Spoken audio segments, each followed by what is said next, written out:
Welcome to the beautiful Royal Botanic Gardens in Melbourne. I have a question for you. If you're going to start a family, what attributes would you like it to have? Come wandering with me.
The Jewish practices of hospitality, respect, kindness, help for the sick were chosen in the parentage of the people who are our forefathers and foremothers.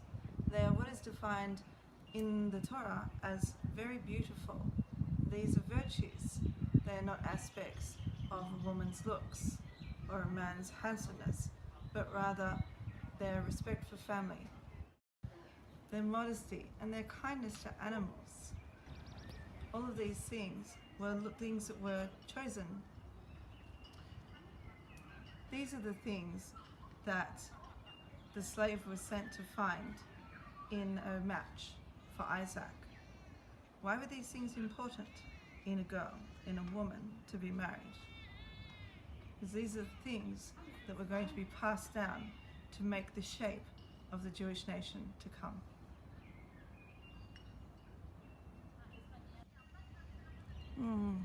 Raspberry and butter caramel. There's a question here though with this Parashah. If a woman can be bought, is that correct? Is that okay?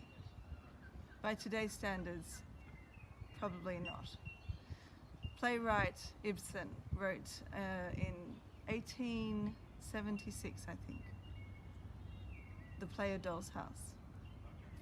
And it was played in Denmark, and on the very first night, the theatre was burnt down. Why? Because the main character, Nora, walks away at the end and refuses to be either a possession of her father or a possession of her husband. And nobody knows if she's coming back because she has decided that she's going to be her own person. This was not acceptable at the time. Do we still treat women this way? An equally important question is, as women, do we behave this way? Have we gone from the doll's house to being paper dolls, dressed up, pretty models, Instagram worthy, always meticulous in the way we look? Are we undermining our own empowerment? A beautiful woman is a woman of virtue, not a woman of physical beauty. What is the delay between us creating the desire to have something that brings equality and actually achieving it in our society? What causes that delay? Women may be virtuous, they may be accomplished, they may be educated, and they may be empowered, but they are still exploited. Around the world and in communities such as our own, even Australia, women are not paid the same as what men are paid. They are not given the same opportunities as men are given, and in some places they are constrained and guarded by men in what they can and they cannot do.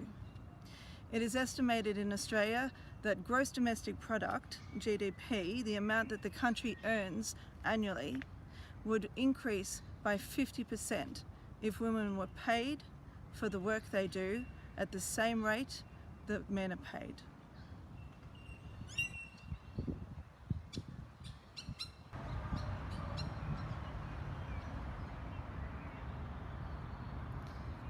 From the virtuous Rebekah at the well, we've travelled many thousands of years through a lot of changes and a lot of laws and a lot of experiences to become the people that we are today. Perhaps we're at a crossroads. Perhaps equality and discrimination and a lot of the issues that face to us today are actually matters of virtue. As ideological changes translate into social change, how do we support ourselves and our communities?